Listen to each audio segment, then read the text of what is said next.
Welcome to the David Bradley Show with your host, David Bradley. Hey, everybody, how's it going? So, we're going to put this little show together. It's going to be a little bit of fun, and this is going to be a short one because somebody got called out, and he's got to leave tomorrow. So, this is going to be fun. Everybody say hi to Mark. How you doing, Mark? I'm good, man. Thanks for having me. I totally screwed up on your last name again because Mackay. Mackay. I was sitting there running it in my head, and I'm like, what the hell? You know, the most bizarre thing about that is for the way it's spelled, Mackay. Mm-hmm. Nobody has ever been able to figure out whether it's Mackay or Mackay. Yeah. And then I went to college in Reno, and the whole school is practically named after a silver miner whose name is spelt the same way, but of course he's Mackay. Mackay. Yeah. So it was like unbelievable. I was like, for once it's spelled correctly, but everybody says it wrong. Whatever. I guess I'm lucky. Last name's Bradley, and it's pretty much the way it is. The only thing they ever ask is if it's with an E or a Y. Yep. Fair enough. So I don't know. Yeah, man. So yeah, you got the big call, man. You got to run out tomorrow. It's unbelievable. Everybody's always like, hey, man, it's a good problem to have. And I'm like, well, you should try to figure out how to get 5 people from Nashville to North Dakota on 24 hours notice, you know? It's hard. The greatest problem. But I appreciate that we're in demand out there, you know? Yeah. And well, I mean, everybody's on tour. I was talking to a friend of mine the other day, and they were having trouble just renting the white passenger van. Yeah, it's really travel right now in the country as a whole is just it's just really hard. There's still an inventory issue with that stuff. There's air travel's difficult right now. Mm-hmm. We used to always come in the night before a show. I mean, certainly sometimes even the day of, but now it's like almost 2 days before. Yeah, you got to. You know, it's tough. Yeah. Yeah, because like I was, saying earlier, Ashley McBride, her bus went down, and she had a big, huge event she was going to. Yeah. And had to cancel. They couldn't get it running, nothing. That's such a bummer. That's the worst of all. Mm-hmm. She's amazing. I love her. I hadn't met her yet. Oh, yeah, she's awesome. I played Country USA in Wisconsin with her right when that first record was really hitting, and she was, becoming kind of a household name, and just so much talent. Such a sweetheart. Yeah, I like that Leave the Kitchen Light On, I believe it's called. Yeah. I love that song. Yeah, man. Have you seen the Opry video of her singing Girl Going Nowhere? No, I haven't. Get that on the very top of your list. She's out there just her and an acoustic guitar in the circle singing Not Bad for a Girl Going Nowhere, crying every other line. It's one of the best. It's one of the best performances ever. See, I love it when they get in an emotional state, Yep. It's awesome when they do that. Mm-hmm. And then you got 500 fans out there in the immediate area going, oh, my God. Yeah. It was powerful. It's funny, it's like sometimes I almost feel like some of that stuff can look a little staged, Maybe I just don't really process stuff by crying a lot. I mean, there's times that anything will bring you to tears, but that particular moment of her singing that, I mean, anybody who's an artist knows what you go through, knows how many times people say no, or they say, I don't get it, or they say, I don't like your song, or and you just sit there and you're like, what do I do? And then you tackle on that. You could potentially have friends or family who just think you're going nowhere and think it's an endless dream, and to stand at the Opry and sing Girl Go Nowhere, I thought it was cool. That's awesome. Yeah, man. Have you got an emotional song? What's your most emotional song that you got? That's released. I don't honestly have a ton of them. A lot of my songs were inspired from just time on the road and story, sort of the constant hustle of being out there playing. Most of them are, I don't want to call them up tempo, but most of them are sort of uplifting. Mm-hmm. I do have a song that I just did with my buddy Jeffrey Steele that we'll be putting out at some point. That's a tearjerker. A good tearjerker. Yeah. I like good tearjerkers. Yeah, man. But yeah, I was just, I was looking over your stuff and everything, and I listened to some of your music, and I was like, damn, this dude's kicking ass, man. Thanks, dude. Yeah. No, it's, I feel like I'm like the last of the soul survivors of bands. Like, we originally started in Los Angeles before I moved to Nashville. And, we were just one of those bands that we just played in dive bars until we were good enough to play in better bars, until we were good enough to play in casinos, until we were good enough to open for bigger acts. Our whole story has been about playing live. Yeah. And so I feel like that translates in the music a little bit. I think that when you listen to my recordings, you can probably hear through that they would sound good being played in front of 10,000 people. Yeah. Well, I know a lot of people, especially since, COVID and all that other crap, and everything's getting back out there and going. I've noticed a lot of like really big names. Yeah. They're going to the smaller venues. Yeah. And I think it's getting that fan base back, you know? You know, we were having this conversation the other day. So we've been out with Gary Allen on a bunch of shows. Mm-hmm. We played this one venue with him. I just love him. We played this venue with him in like way, way North California. It was like probably a 4,000 seat venue. Yeah. And there's such a difference between the theaters and the large theaters, right? The little theaters and little clubs and then the larger theaters. This is a much larger theater, but the way the seating works, it felt like all 4,000 people were just coming right down in front of you. Right, You felt like you were right there. It's just such a reminder of, you know, because I had just played a show with him in Seattle that was an arena, literally a hockey arena. Mm-hmm. And it as a performer, you have to work that crowd so much different, you know, when you've got 3 levels of people that you have to. Oh, yeah. So yeah, I see why people like playing those little intimate shows, you know? Yeah. And I've talked to quite a few people, and they love the smaller theaters. Yeah. That whole 3-tier thing. Yeah. It's just because, I mean, you can play off the top tiers, the second tier, you know, and just create that whole audience vibe going. Mm-hmm. And I bet it's loud as all get out. It is. It is. Yeah. And I've tried to make a point too. So when we played Red Rocks last year, we play with in-ear monitors. And one of the reasons that I love in-ear monitors, obviously you can really hear your voice or whatever instrument you're trying to monitor crystal clear, but you know, it also takes a lot of the, noise out, and it doesn't hurt, you know, you're not just banging your ears out. But I've been trying to, when we were at Red Rocks, which is where I was going with this, I pulled them out on the last song. Yeah. And just went, my God, it's loud in here, you know? And I've tried to make a point of doing that a little more just to remind myself that we're on Octane 12 out there, you know? Oh, yeah. Cool. I mean, it gets crazy because I've seen, what is his name? Burr. Yep. I've seen Burr on the Red Rock when he was out there, and I was just like, he didn't have no ear monitors or nothing. And people are clapping, and it's loud as all get out, man. Yeah, totally. A lot of people don't understand that part of it. It is loud, and it takes a lot of, you know, it's easy to get lost in that energy. It's easy to get distracted by that energy. You know, I think, but it's why we do it. Oh, yeah. Which is cool. You live here in Nashville now? I do, yeah. I moved here, and I was just telling this to somebody the other day. So I live in LA at the time, right? And I come to Nashville, and I go, this place rules, man. I got to live there. and then we had a lot going on out there, and so it was, you know, it's a big move. Do I pack up and move out there or not? And then one day Ted Nugent puts us on his tour. One of the tour dates is at the Ryman. Yeah. And I went, well, I'm pretty sure that's my calling to move to Nashville. So when was that? 2018, might have been 17 actually. I think I was there. Probably. I think I was there. Yeah. Because I hadn't seen, in all my years of concerts and everything else, I had never actually seen Ted Nugent live. You want to talk about playing loud, huh? Dude. Yeah. Oh, my God. Yeah. But I was one of the unfortunate ones. I was on the bottom level. Oh, yeah. And I was behind the poles. Yeah. And Ted, every time he was coming and doing a solo or something, it was like, dude, you're right in front of the freaking pole, man. I can't even see you. But loud. My God, he plays loud. So when we were with him and on that same tour run, we were playing in Huber Heights, Ohio, at this venue called the Rose Music Center. Mm-hmm. And I was talking to Ted right before we went on, or right before he went on, maybe. And he said, "Hey, have you actually watched the show yet?" And I said, "Well, we've had to split every night because we've had a long drive to the next one. So we've heard you fire up, but we haven't sort of consciously sat and watched the whole show." Other than sound check. Yeah, but he doesn't sound check, so it's not like he's, it's not like it's really the show.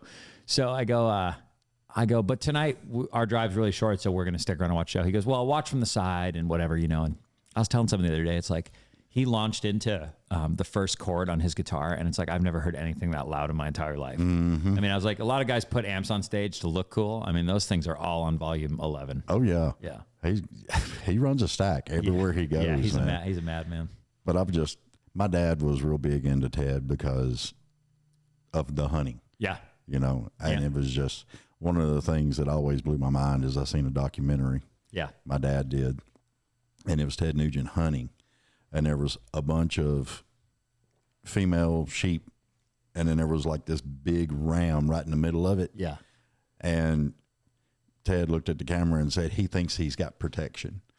And he leaned back, dude, no sights, and he aimed up and he let go, and that thing went straight up and went right in the middle of all of them. And he got that damn ram. Wow.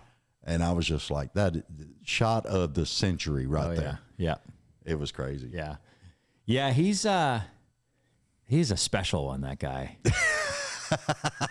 We were just talking the other day because there was an event we were going to play together, and I don't know if it actually came together or not, but one of the things I love about Ted is, love him or hate him, he's obviously a polarizing person, but oh yeah, but that guy on stage is who he is all the time. Oh, he's yeah. on that. He's like that talking to you at 9 o'clock in the morning on the phone. Yeah, I mean, he's all original. That's him. Totally. It is. Yeah. I think it's funny. Yeah. I plan on going hunting down there one day. Yeah, man. Have you been down there, Sunrise Acre? Nope. No, I heard it's awesome though. Yeah, that's what I want. I'm sure you'd love it. Yeah, yeah. It'd be killer. That's what you need to do. Go hunting. Yeah. We just played with a hunting charity in was it in California? No, it was in Nevada. Anyway, they were saying, "Man, you want to go hunting tomorrow?" And I go, "We've got like 15 hours to drive to the next show. So when all this calms down, yeah, we're in." Well, people don't realize, what all actually goes into it. Right. And I try to cover that some on this show. Right. That way people understand, what artists actually do. Right. Because, I was an over-the-road truck driver. Right. And you lived out there. And that's the same way when you're an artist. Oh, yeah. You basically live out there. You're on the go all the time. Yep. Yeah. It never ends. It's like, somebody said, who was I talking to the other day? I know what it was. It was we did an event that a local music school sponsored. And the guy said, well, on the radio interview, it was like the music school guy was talking about our show. Yeah. And then he said, Mark, why don't you tell them what goes into a typical day? And I was in my head, I was like, I don't want to scare these kids away from chasing their music dreams, It will. Yeah, but because I just went, well, let me tell you what it's like, you get up in the morning and you find a way to do something healthy if you can, because it sort of motivates your whole day. And then throughout the entire day, the phone's constantly ringing and you're trying to figure out, do you have enough merchandise for the next show? If you don't, do we need to order some? What's the turnaround time? And then you got to make sure that the venue knows every detail about what's happening that day. And then you got to make sure that every guy in the band knows what time they have to be everywhere. And obviously we have tour managers and stuff that do some of that stuff, but it all falls onto all of us, And then and I'm not even going into the physical part of it, right? The physically getting yourself somewhere, setting the gear up or sound checking, things going wrong. You forget that one cable that you need, but the whole, you know what I mean? And having to figure that stuff out on the fly. And it's wild. And then you got to pay attention to the monetary side of it and make sure people get paid and everything gets going right. Yeah, and then like I was telling you, I've been out on the road now for like 2 weeks, and I've been in a different city or state every single day for 14 straight days. And I just thought it would be such a nice thing to come home and sleep in my own bed for once. So I came home yesterday, and then the phone rang today that I got to get to North Dakota because they had a cancellation. They need us to cover it. So I've got like 24 hours before I got to get 5 guys to the Canadian border. And then throw in a crazy ass podcast. Hey, that's all right. I like talking to you. Yeah. It's crazy. Yeah, man. It's good. It's all good. Gives me a minute to just like slow down and think about life for a second, actually. Yeah, because you got, oh my God, I can't even remember, but you got a packed year already. Yeah, it's wild. It's wild. How many dates are you going to do this year? I don't know how many we're doing total, but I know that summer was like, we're certainly booked every week all the way out. But I think we I don't know, for example, next week we're in Northern California and Nevada. And then the next week we're 2 days in Florida, then Aspen, Colorado, then back to Florida where we join Night Ranger, play a couple days in Florida. Then we go to Montana. We go all the way across Montana, then back to Sturgis, South Dakota, then back to Montana, then to Oregon. Oh yeah. Yeah. I had Nikki Stringfield on and they had just got back from Australia. The jet lag was kicking her butt. Oh yeah. She had 3 days off. Yep. And then they were going to Canada. Yeah.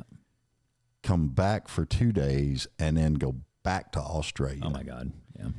And it amazes me how a lot of people are getting all these overseas bookings. I mean, it's like everybody's thirsty for American talent, I guess. Yeah, and it's funny. I've never played over there, and we've almost done it like 10 times. We had something booked, and then it got canceled with COVID. And Yeah. we just keep staying so busy over here. But my friends that do go over there and play, they just can't believe it's just a different world over there. Oh yeah, and the fans just go ape over there, man. From what I'm understanding.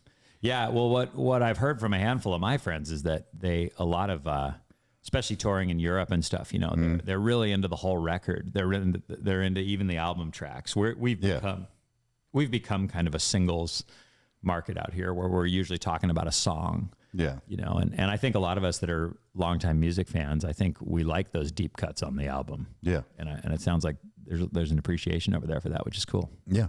And that's several people I've actually had this discussion with, because to me, I'm old school. So to me, the EP used to be 4 to 6 songs. Right. And then the album was 10 to 12. And then to top that off, whether it was 6 songs or it was 10 to 12, those things told a story. Yeah. And they were meant to take you on a musical journey. You hit go at the top, and the songs were careful, and it's amazing how much we have to think about.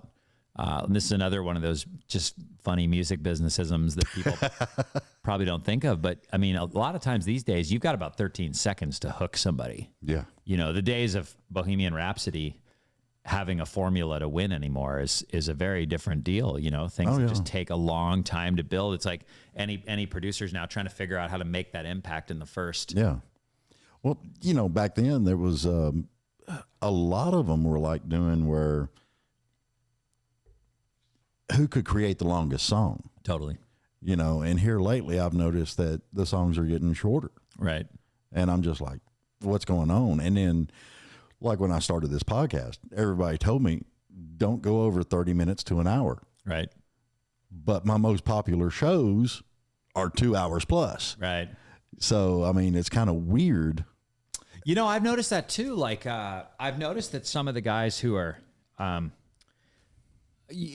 television personalities that have moved into the social media space and moved to Twitter or YouTube or whatever, I've noticed that it looks like they're almost experimenting with what's the time that actually works. Yeah. Because sometimes those interviews that they do that last for an hour and a half get millions and millions and millions of views, tens of millions of views. And then sometimes their little 8-minute clip doesn't get seen as much, but you would think it's the other way around, right? Yeah. I mean, we're sort of trained to think that the less is more, but if you get on the TikTok side of it, yeah, like my daughter does my TikTok. yeah, Have y'all got a TikTok yeah, account? yeah, So I've noticed she does snippets. yeah. And on there, she'll drop one, and like the very next day, I got over 600 some odd views on that one snippet. And I'm like, I didn't figure that for anything, Yeah, I think I just think all that stuff is one spectacular formula. I know there's a lot of these artists that are breaking on TikTok. A lot of times they're singing a verse and a chorus. Yeah. And that's what's pushing it over the edge. No one even knows the second verse. You know what I mean? Well, how can you sing the song fully back to the stage? I think that's the point. I don't think you can. That's crazy. Yeah. You're up there expecting, yeah, they know the song. They're singing it back to me. Yay. Yeah. First verse. Yeah. Chorus. Okay, people. Yeah. And nobody has a clue. Yeah. Well, yeah. I mean, it's an art. The whole thing's an art. The like I was thinking about the other day, like I remember like it was yesterday riding in the car with my parents and then playing the Hotel California cassette in the car. Yeah. But my favorite song on Hotel California was Pretty Maids All in a Row, or it was The Last Resort, or it wasn't necessarily Hotel California. Yeah. You know what I mean? And I just think that's just me. Not everybody's like me, but for me, like I back through a lot of these really iconic records, it was the random song on the record. And when I would go see like Bon Jovi live, for example, my favorite rock band of all time, I love nothing more than seeing those guys singing that random deep cut off of Keep the Faith or something, and I just wish there was. Now we've gone as far as that. What's breaking artists is a catchy chorus. Period. Yeah. That's it. Well, me and you's kind of on the same page there, because the main song, for some reason, they'll play it to death on the radio. Mm-hmm. And I grow real tired of hearing it. Yep. And that's when I start listening all the way through the rest of the music. Yeah. And that's when I start finding those other songs.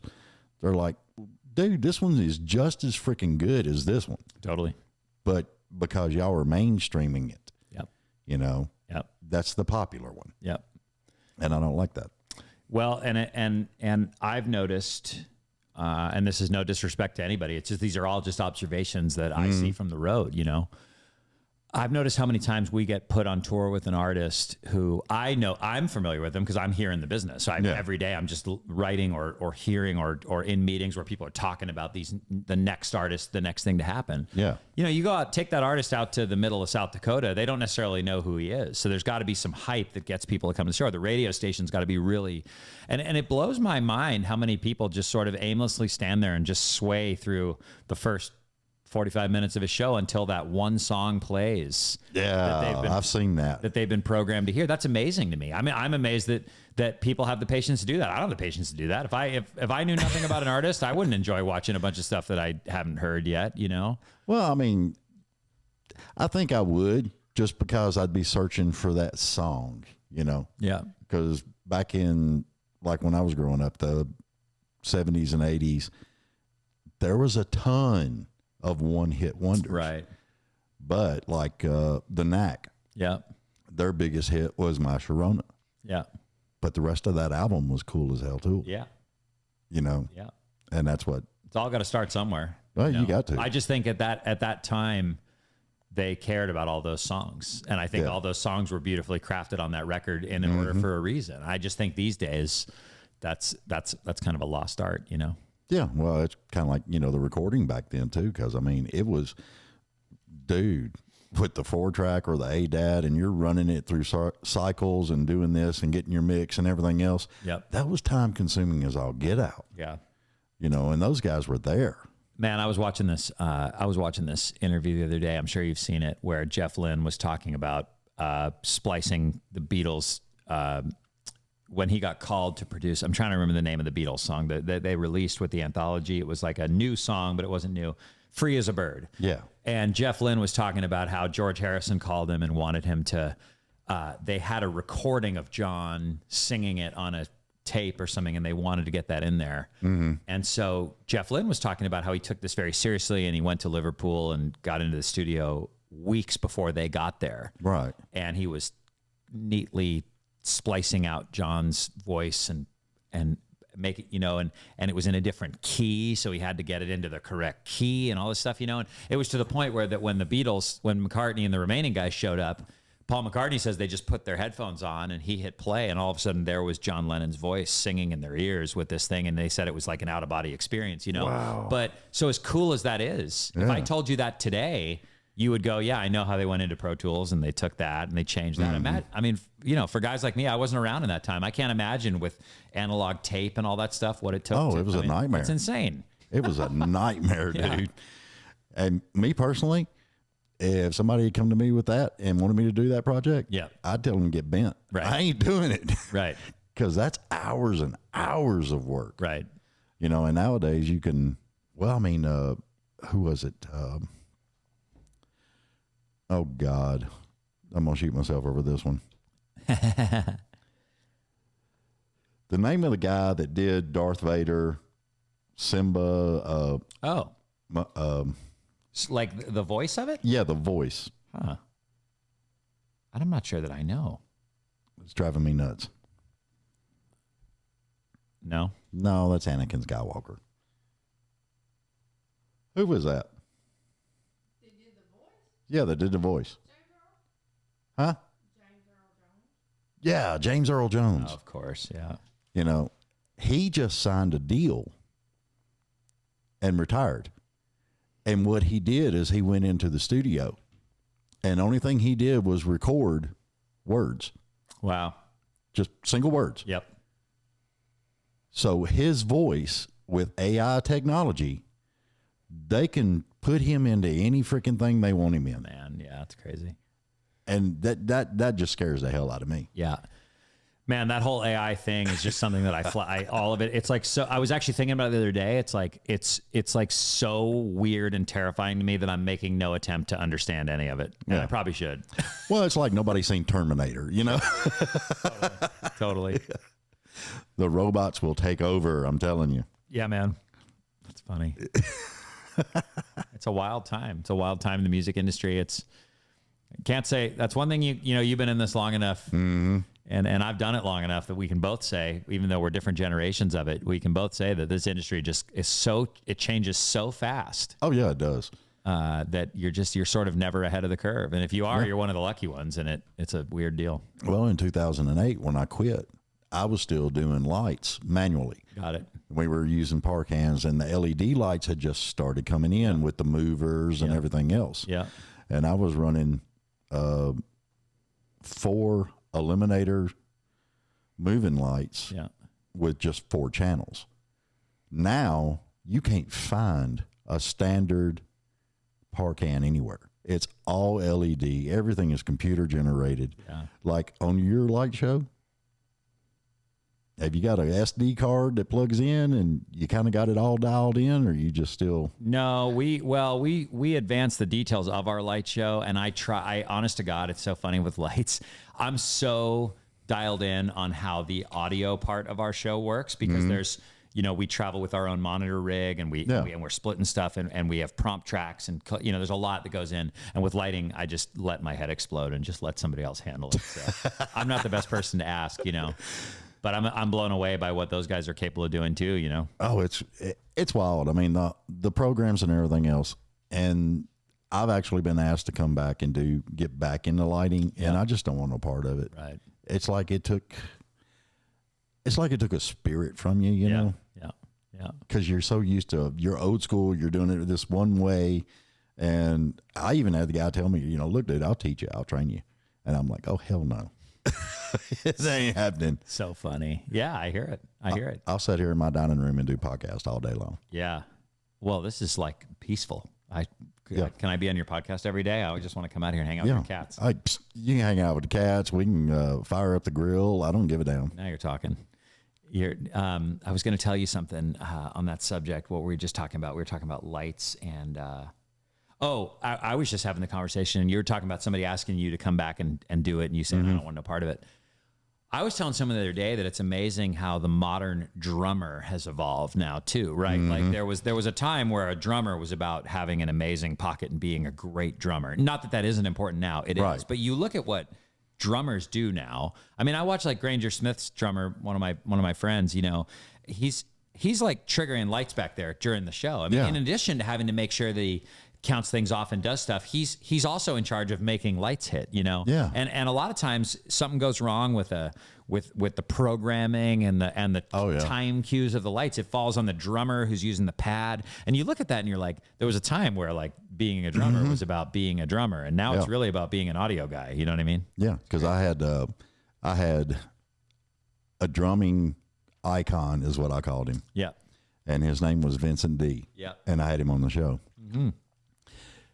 He actually started playing drums at 10 years old. Oh, man. And he knew Buddy Rich. Oh, yeah. And that was the time of the big bands and the big dinner venues that they played in. Yeah. And it was pretty wild. I mean, dude's like 70-something years old, and he's still endorsed. It's crazy. Zildjian, all of them. It's crazy. And I like the drummers, and for some weird reason, I like the bass players too, because it's like they're the whole drive, You're a rhythm section guy. I'm a rhythm guy. That's how I did lights. Yeah. I would base it off the drums and the bass. Yeah. And I would change and paint the scenes and do everything strictly off that. Yeah. Because you never know when a guy playing a guitar is going to rip off into a lead or do this or do that. If you got some spots, you got people following them with the spots and everything else, so they're took care of. Yep. Yeah, it's there's an enormous amount of talent and brain power that it takes to do everything we're describing. Yeah. You know what I mean? Did you ever think about that when you started playing piano? No. I had no idea what, like for me, my entire music journey is just one of the funniest things. It's like when I started playing piano, I was forced to.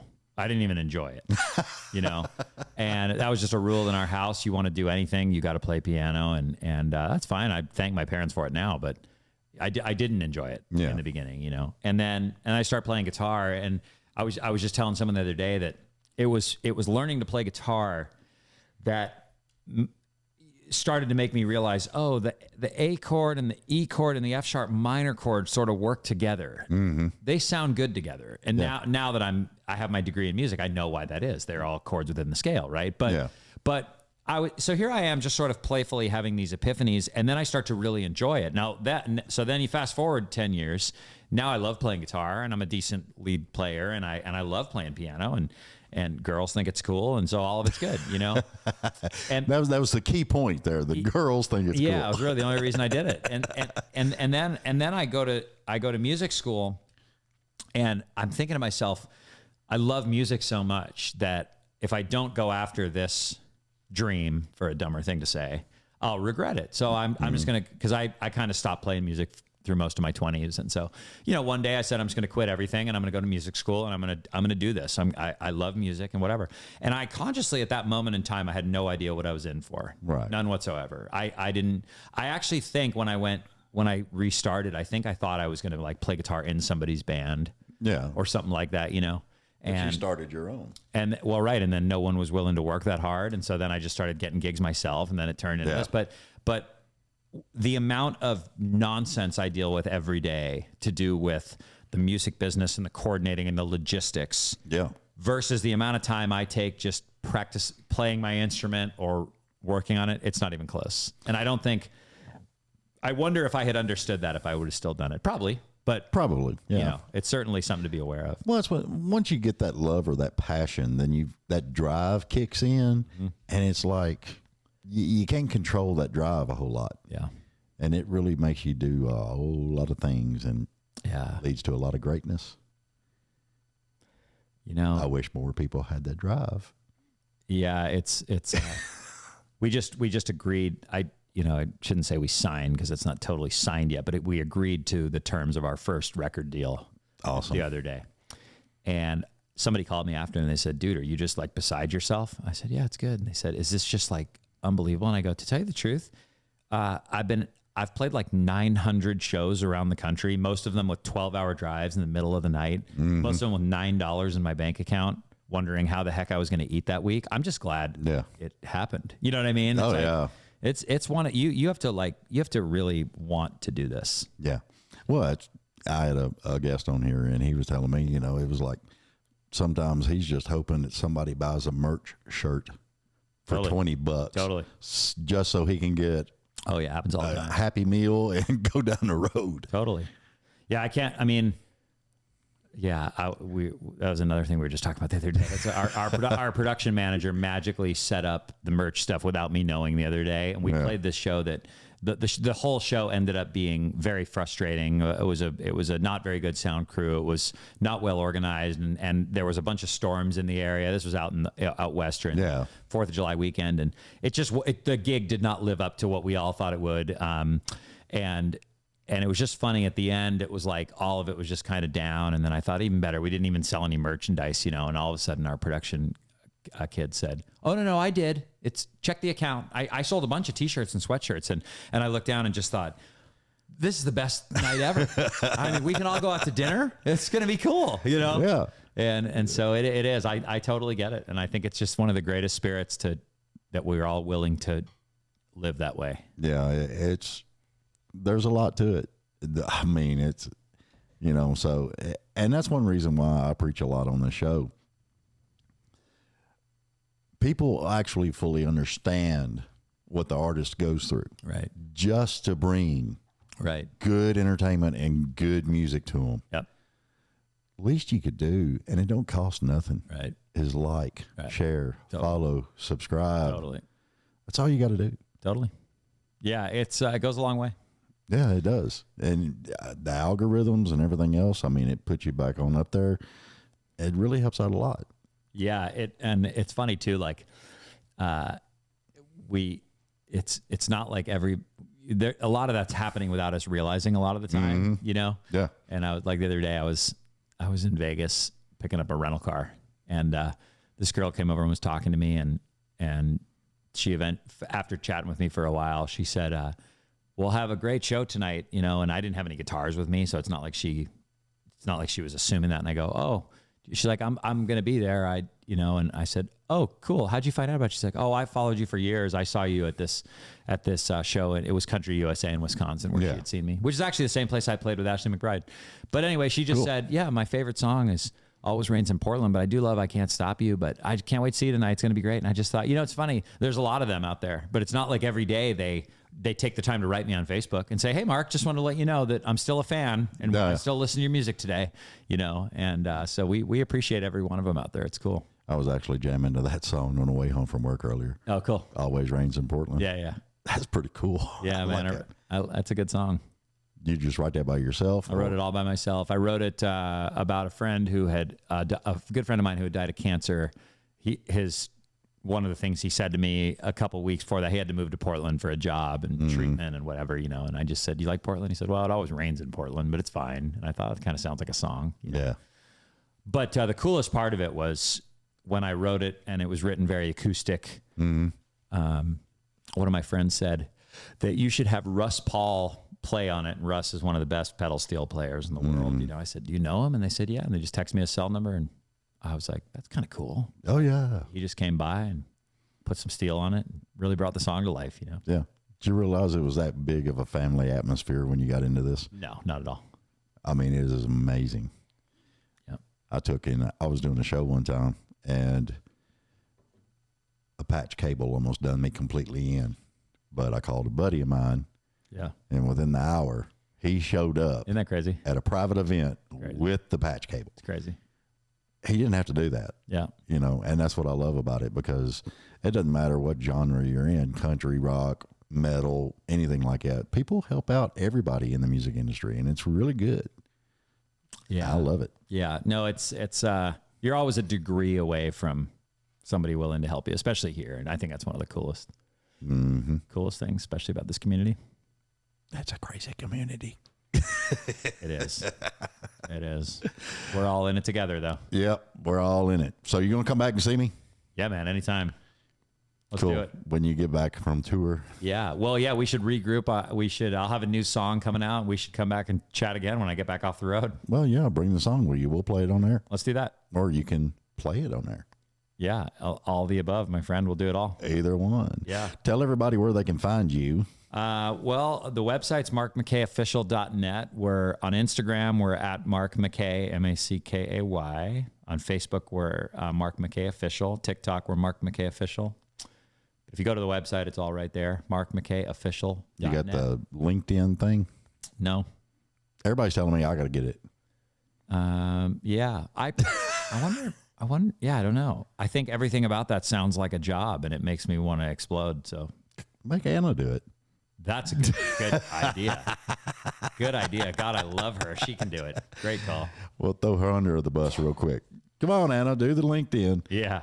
Okay. All right, dude. Brother, I appreciate you coming out, man. Thanks for having me. Great show. All right, no problem. And we'll see you soon. Cool, man. Remember, everybody, like, share, subscribe, follow. If you get a chance, go to these bands' web pages. Guarantee you up at the very top, just like on my page, up at the very top somewhere, there's going to be something that says merch. Help these bands out. Sometimes they need that one shirt sale to make it to the next gig. I'm tagging you on that, Dustin Spears, you butthead. All right, y'all. We'll see y'all later, and appreciate it. Love you, mean it. See you. Bye.